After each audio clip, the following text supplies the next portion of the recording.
श्री राधे राधे नमस्ते। एगो शादी गीत गा तनी सुनब सभे, कैसा लगा कमेंट बॉक्स में जरूर बताए सभे।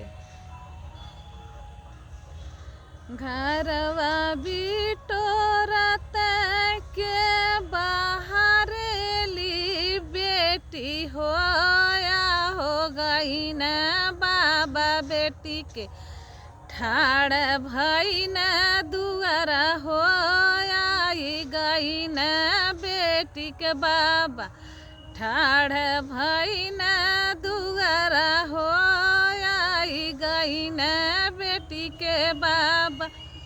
घर में से निकलेली बेटी के माई हो सुन धाना मोर बाती के कर हई बिटिया हो सुन धाना मोरी बाती।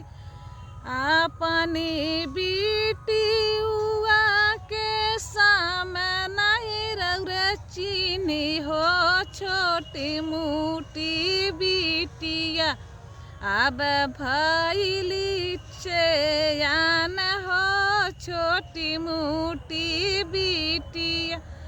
ले नाही ये स्वामी रुपया से पैसवा हो खोज जाई ये स्वामी दुलारू दामाद हो खोज जाई ये स्वामी।